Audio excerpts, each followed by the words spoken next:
May I please, my lady, the Chief Justice and judges of this court, and good morning. My lady and my lords, I will be addressing you on mainly on the issues surrounding Article 138 of the Constitution. And my ladies and my lords, the reason why we are starting from there, and which is right about where my learned senior left it off, is that there are many allegations that have been made in this petition.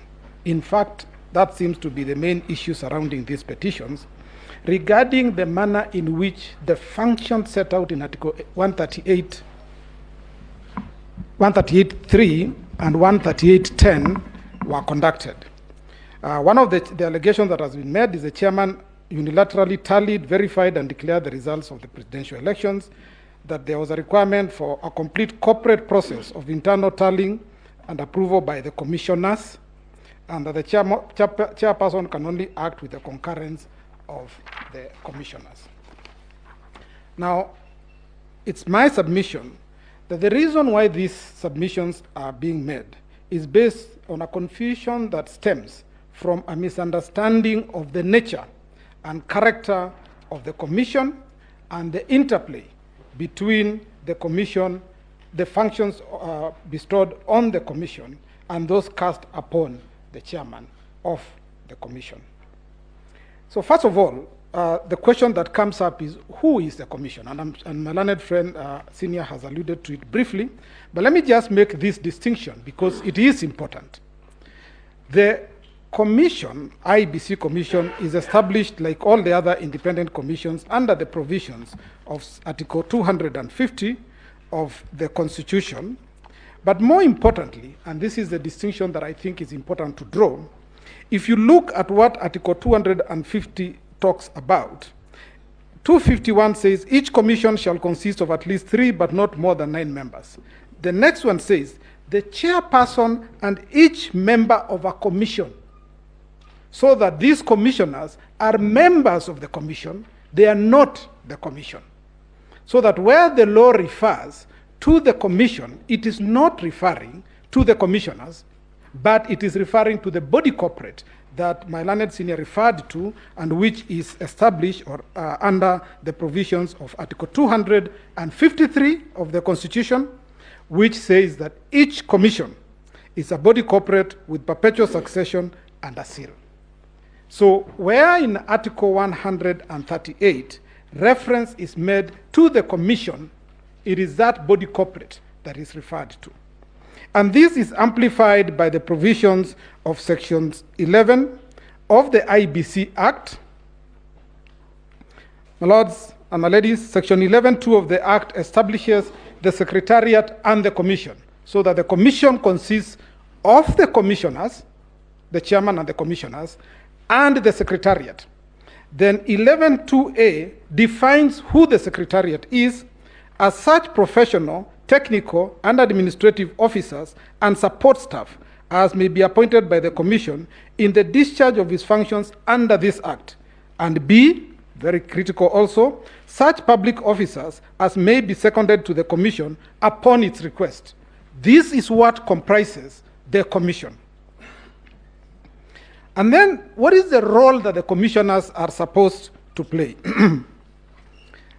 Well, Section 11A of the IBC Act then says that the chairperson and members of the commission, again members of the commission, shall perform their functions in accordance with the Constitution, and in particular, shall be responsible for the formulation of policy and strategy of the commission and oversight. Those are the 3 roles that are specified in the statute: provide or formulate policy, strategy, and oversight. That is the role that they play. Then the Secretariat shall perform the day-to-day administrative functions of the Commission and implement the policies and strategies formulated by the Commission. So this then brings me to the provisions of Article 138, 3C, which is at play in these petitions. And it's important, my lords and my ladies, to read what the provisions of that section say. And the reason why I go straight to that provision is because the petitioners are using that provision to say that the provision requires the commissioners to be involved in the process of tallying, verifying, and declaration of the results. But what 138(3)(c) says is that in a presidential election, after counting the votes, these are the words they leave out, after counting the votes in the polling stations. This is about the polling stations. In the polling station, the Independent Electoral and Boundaries Commission shall tally and verify the count and declare the result. So this section refers to what happens at the polling station. My lords and my ladies, there are over 40,000 polling stations in Kenya. It is not conceivable that the 7 commissioners, including the chairman, would be the one to conduct the business of tallying, verifying the results, the votes at the polling station. This activity, as has been acknowledged by the courts in many cases, is undertaken by the officers of the commission in those areas. Indeed, in the first petition in Raila Odinga 2017, Lords, the court at paragraph 287 says, the duty to verify in Article 138, which I've just referred to, is placed squarely upon the Independent Electoral and Boundaries Commission, which was the first respondent.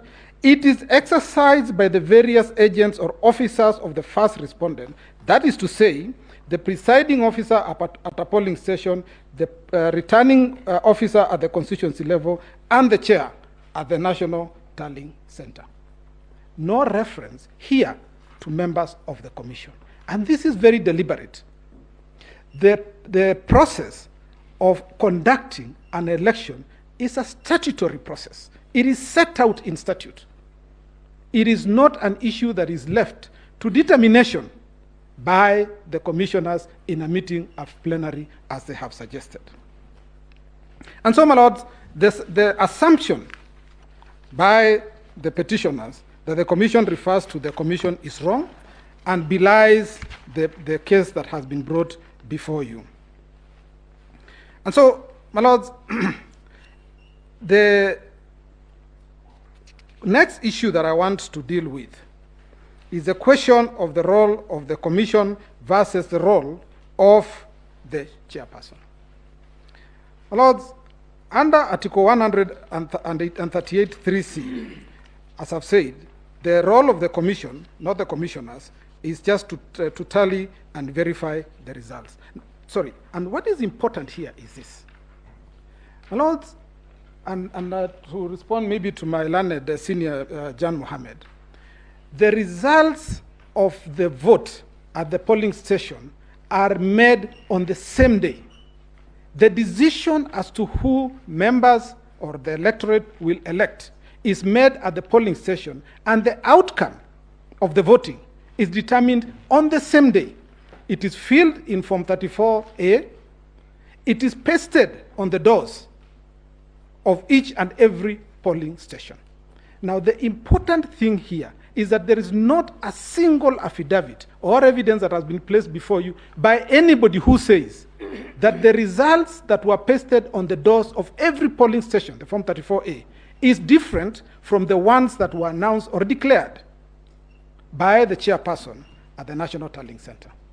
And this brings us to what the courts have said consistently, that the results as announced by the by the presiding officers at the polling stations are final.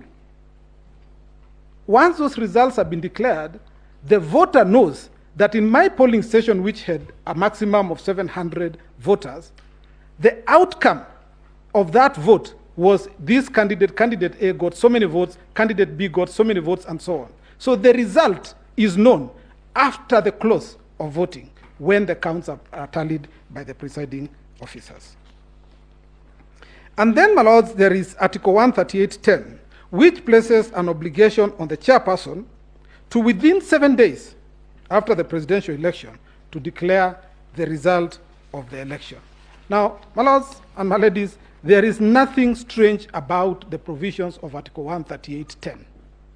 Declaration of the result, as was held in the Joho case, declaration of result is done in 3 stages. The first declaration is done at the polling station. If the argument by the commissioners was correct that the declaration requires to be approved, it would then mean that even the result that is declared at the polling station would require the consent of the commissioners. It would mean that the results declared at the constituency tallying center would require the consent or approval of the commissioners. It would mean that the results declared at the county tallying center would require the participation consent of the commissioners. That would introduce what this court has been avoiding all along, which is human interference with the process of tallying, verifying, and declaring results. And I'll just discuss a few cases that show why these considerations are important, and I'll start with the case of Maina Kiai. My Lord, in that case, the court stated that,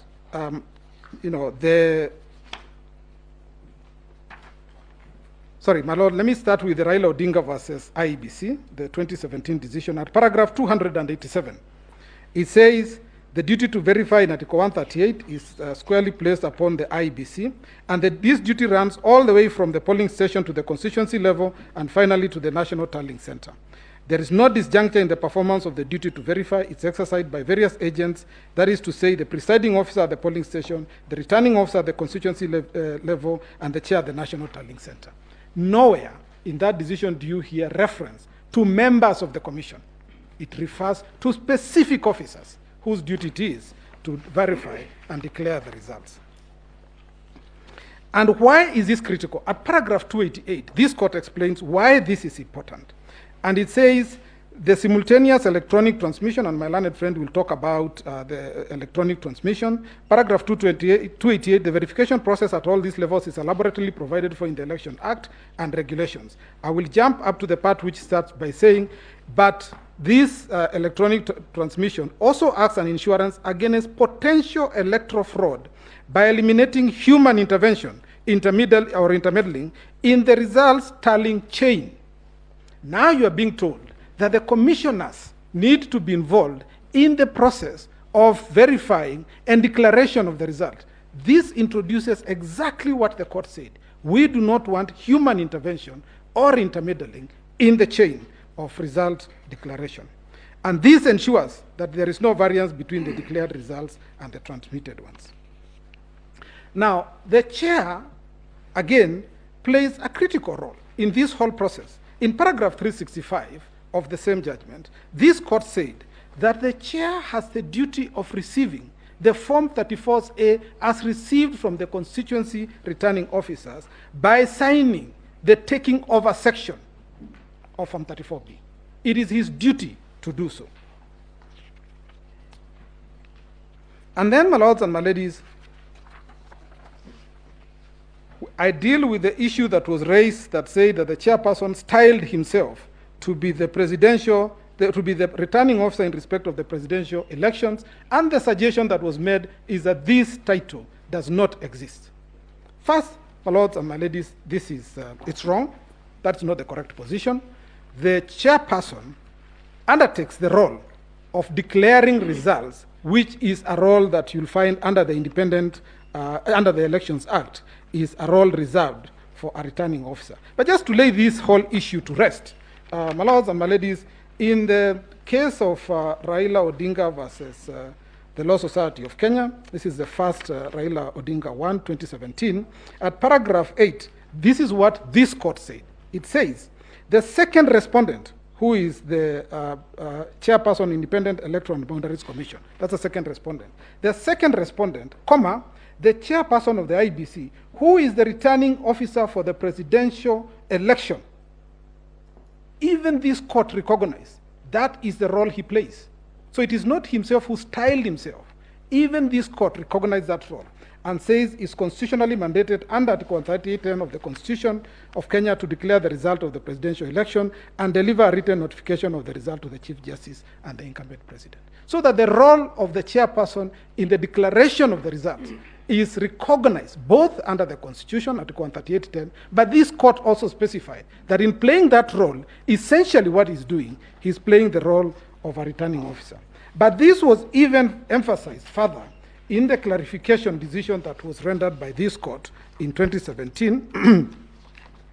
And at paragraph 61 of the decision by the majority, the court said that at paragraph 61, it says that it talks of, it's a long sentence, but my lords and my ladies, I just want to read what is critical. It says the constituent returning officer aggregates Form 34A from the polling station into Form 34B before generating Form 34B. Doesn't the returning officer verify the figures in Form 34A? Is it not a fact that the second respondent, as the national returning officer, so that even in the clarification, when we came back to court and sought clarification, this court confirmed that in fact this gentleman is the returning officer, national returning officer, for purposes of the presidential election. And so the issue of him styling himself, my lords, does not arise. And it just shows you the levels to which the chairman has been unfairly vilified in a situation where the law is quite clear in the conduct of, on how he should conduct his affairs. The other thing that was also clarified a lot, my lords, and I'm just referring to this because there's no need for me to argue this if the authorities already say so, is that the chairperson, the verification that is referred to in Article 138 3C, this court said that that the is undertaken by the commission employees, by the people that we saw in the rotunda, in the Tallying Center. It says the first respondent on behalf of the second respondent, commission employees on behalf of the chairperson, must verify the results against those in the transmitted Form 34A. So that the way the petitioners have put it is completely the other way around. They are suggesting that the chairperson is the one who undertakes activities on behalf of the commissioners. It's actually the other way around. It is the commission employees that undertake the verification process on behalf of the chairman to enable him declare the outcome of the results.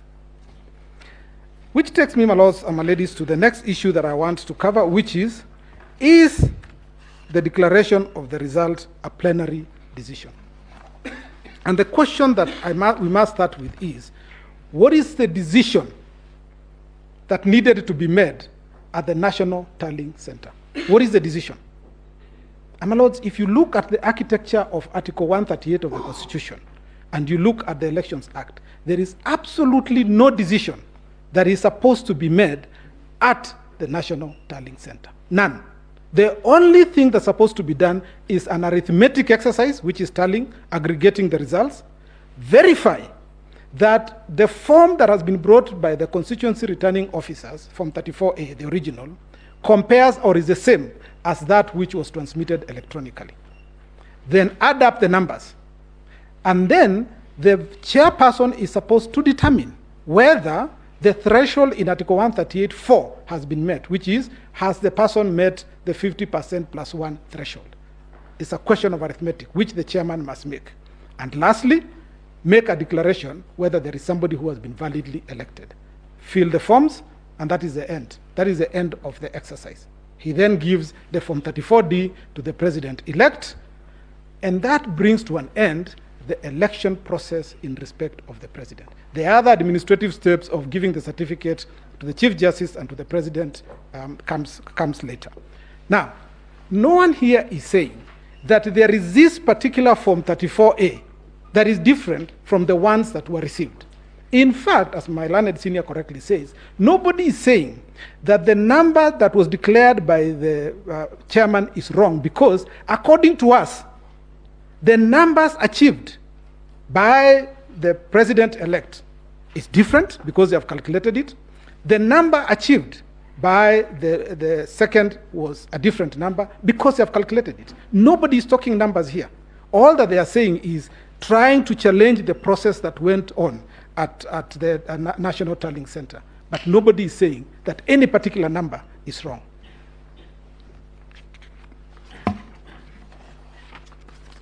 And so, my lords and my ladies, the suggestion that we should have a plenary conversation about the result one that would cause huge ramifications to this country. Because what would happen if after the elections have been conducted and completed, commissioners, for whatever reason, take different positions and decide that they are not agreed on the declaration to be made, and that a declaration cannot be made until they all agreed?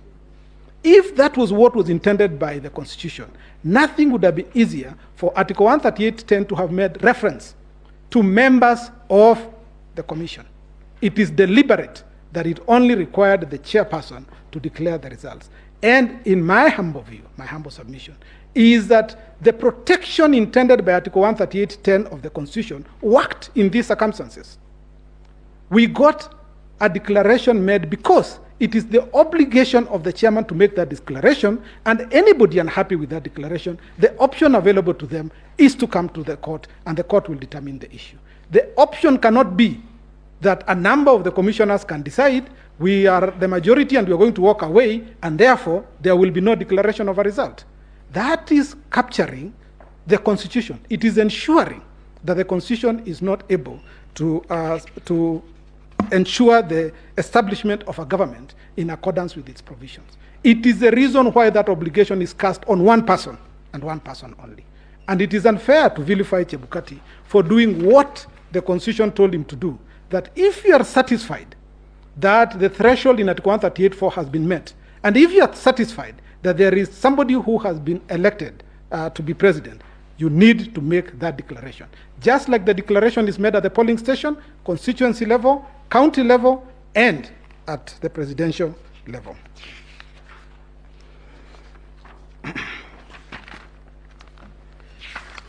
Lords, this then takes me to the question of, and I don't want to spend a lot of time here, I will just gloss through it. What is verifying and tallying? I don't think I need to define this. I think verifying, I've already said, is simply just comparing the electronically transmitted Form 34A against the Form 34B, Form 34A original as brought by the returning officer from the constituencies against the ones which have been transmitted. That's the exercise that is called verification. Tallying is aggregating, it's adding up the numbers just to make sure that that has been done. And this exercise was carried out. And we'll show you by the videos that will be played that in fact, the members of the commission, the commissioners, were involved in the exercise that was being undertaken at the National Tallying Center. Now, my lords and my ladies, you are also referred to extensively to the regulations and to the Gazette notice. So let me say this first. This is the first time, my lords and my ladies, that I hear a person being criticized for being too open. The chairman informed the purpose of a Gazette notice to inform the general public. The chairman informed the general public that he is the returning officer for purposes of the presidential election. He didn't need to do it, yes, but he did it. And he is being criticized for that very act of informing the public that of this fact. Secondly, they are now saying that because of the forms being in the public portal, it was possible for those forms to be interfered with in some way, and we'll show that there was no such interference. But the criticism now is you were too transparent. You were just showing people things. Even your numbers, you are showing them. That is the complaint. And my lords and my ladies, this court has gone to great lengths to say that under Article 10, transparency is an essential ingredient of governance. So when you are being transparent by providing information, how can you be vilified for that? My lords, the chairperson is also criticized for setting out the result path at the National Tallying Center. He is telling the public, this is how we'll carry out the function of tallying and verifying. How can that be a source of criticism? Nobody is saying that there's a promise you made in the result path that was not followed. And my lords and my ladies, it's a humble submission that the process that was followed at the National Tallying Center, which is set out in the Gazette notice that I do not need to read out to you, was transparent, was verifiable, and was in accordance with the provisions of the Constitution. None of the agents that were involved and that signed the Form 34A has denied that they signed it. Nobody has come to challenge any particular document saying that it is not their document. And an interesting question was asked yesterday. How was a handwritten document to have been changed? In fact, by having it handwritten, it helps in ensuring that if there is any alteration, this is something that can be easily seen, because you can't change somebody's handwriting. As I leave this point, it is also important to note that the agents of the presidential candidates, all of them, all 4 presidential candidates, their agents were at the National Tallying Center on the day. All of them. They participated in the process of tallying and verification. None of them has sworn an affidavit saying any of the numbers that were being, or the exercise that was being undertaken was wrong. None of them has picked a document, and they were allowed to take copies of all the documents. They were allowed to take images. None of them has complained about that process. Then we go to the issue of the 27 constituencies, and this makes me feel very sad, because, my lords and my ladies, as this process was going on the 15th of August, at about 3 o'clock, the whole exercise of tallying and verifying had been completed, and that is in the affidavit of Marjan and Professor Gulier. Members of certain political parties decided that it was time to stop a process that had already started. We all watched in horror on TV as members, some of them who were in this court, confronted the chairperson, threw down the pulpit where he was to announce the results, threw down chairs, assaulted the chairperson and the commissioners. In fact, Professor Gulier, the chairperson, and the CEO were injured. And we have attached documents showing the injuries that they sustained. And the intention was to stop the declaration from being made. Now, this is critical, my lords. Everybody has said why it is important that a government should not be established by means other than those set out in the Constitution. But equally, nobody should stop the process of the Constitution that result in the establishment of a government in accordance with its provisions. Stopping that process is equivalent to preventing the Constitution from being effected. It's a transgression against the Constitution. And it cannot fall from the lips of those people who tried to stop that process to come before you and say the results of 27 constituents were not publicly announced, and yet you are the one who precipitated a situation where there was disorder, there was chaos. And this chairperson and the members of the commissions were now in fear for their lives. How do you tell them to still turn up and come and undertake an act that you have prevented from happening? And my lords, in the second petition filed in 2017, and my lords, at this time also remember, this is a time when one of the officers of the commission had been abducted, the other one had disappeared and feared to be dead and turned out to have been murdered in any event. This is the situation that was prevailing at that time.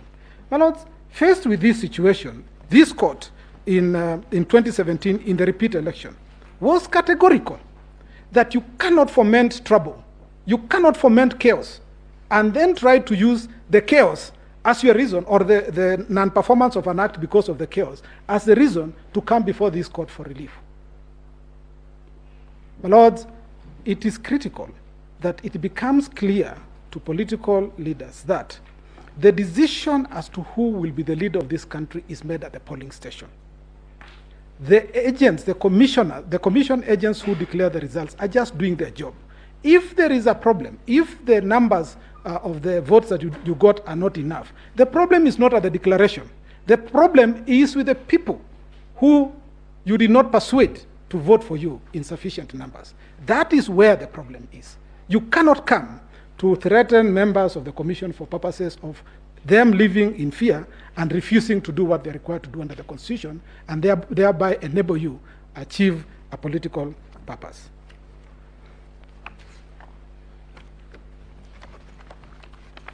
And so, my lords and my ladies, the 27 constituencies, the critical point is the results from those constituencies were tallied, were verified in accordance with the provisions of Article 138(3)(c). And you will notice that Article 138(3)(c) does not talk about announcing the results in the constituencies as a precursor or what will justify or validate the outcome. It doesn't.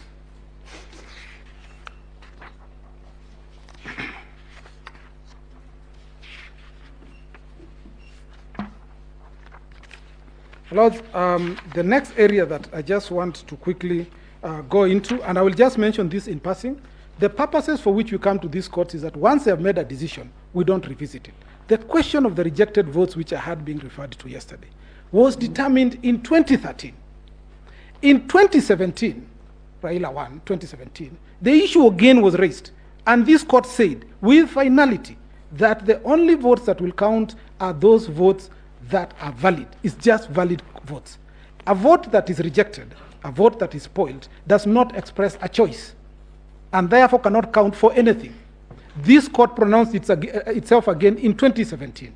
My lords, we cannot keep coming back before you and asking you the same question. You have answered it twice. I don't think I need to say more about it.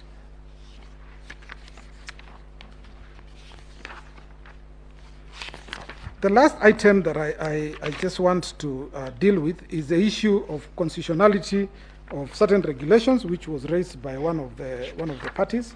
My lords, all I need to say about this again is that the provisions, these regulations, were promulgated on 27th of April 2017. They were the ones that were used for purposes of conduct of the 2017 election, first one, and of the repeat elections. No one has ever complained about those regulations. No application has ever been filed regarding the constitutionality of those regulations. In fact, when you retire to write your ruling, you will find that in both instances, this court relied on the provisions of Regulations 83 and Regulation 87 as the basis for the findings that were made, including the role of the chairman and the requirement for him to verify and tally the results of an election. And so, my lords, to now come late in the day, after you were made aware there is an election that is coming, you participated in those elections knowing that those regulations are there, and then when you do not succeed, you turn around and say, in fact, one of those regulations that were used is unconstitutional. That's one. Two, the law is clear, and I set out in the decisions that my ladies and my lords made in 2017 too, where you said that the determination as to constitutionality cannot affect antecedent acts. It can only look forward, so that even if there is a finding of unconstitutionality, and my humble view is that there is nothing unconstitutional about it, my lords, that cannot affect the election that was conducted on the basis of a law that was valid then. And so, my lords, it's my humble submission that this issue of whether or not the regulations are legal or not, my lord, is a small screen, because these parties, and especially the main petitioner, has been aware of this regulation and has participated in elections where this regulation has been used, now for the third time. The last item, my lords, is on the question of the postponement of the elections. Again, my lords, this has been explained in the affidavits that have been sworn by Mr. Gulier and also by the chairperson. And what happened is that the ballot boxes that were delivered, they had a mix-up in the names and the photos. And my lords and my ladies can imagine the confusion it would cause if this election was allowed to proceed on the basis of those ballots. Now, because of the deficiency of trust in this country, ballot pallets can only be opened on the eve of the elections to avoid a situation where IEBC is accused of having interfered or in any way manipulated the ballot papers. And so they were opened on the eve of the elections, which is on the 8th, and that is set out in the affidavit, when this mix-up was noticed. My lords, there was absolutely no time for fresh ballots to have been printed and delivered in time for the elections to be held. And therefore, in pursuant to the provisions of Section 55B of the Elections of the Elections Act, IEBC considered that this issue was an emergency. And what is an emergency? An emergency is an unexpected issue that requires immediate action. That's what an emergency is. And this was an issue that arose on the eve of the elections. These ballot papers could not possibly have been given to the electorate and told to use them for purposes of the election. And it is for that reason that IEBC, for purposes of securing the rights under Article 38 of the Constitution, decided to postpone the election to give the electors the opportunity to use the proper ballot papers for purposes of this election. And the mix-up was admitted by the printer. And what the printer did is that they agreed to print those ballot papers afresh at no cost. Now, my lords and my ladies, if we had used those ballot papers, obviously, we could not have been able to get a reprint at no cost.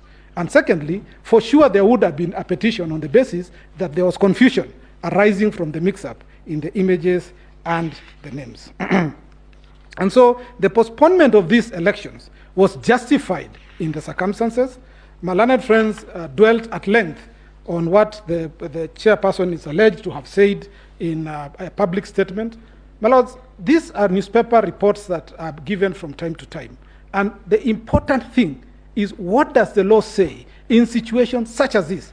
Does the IEBC have the power to postpone the elections? And the answer is yes, because it secures and protects Article 38 rights. My lord, the second issue that, and this is the court will take judicial notice of this, is that there was ongoing litigation in Mombasa regarding the gubernatorial seat.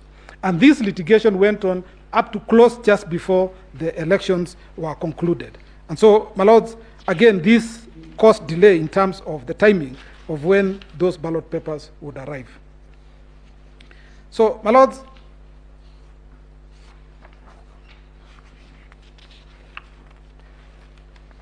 importantly, before the ballot papers were brought, the commissioners that are complaining all traveled to Greece. All 4 of them traveled to Greece to review and see how the printing was going on. They were the ones who represented the commission in Greece.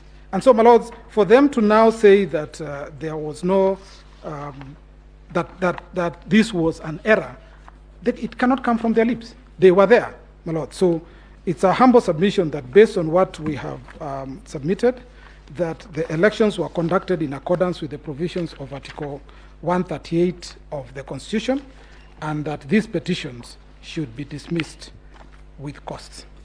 That's all, my lords.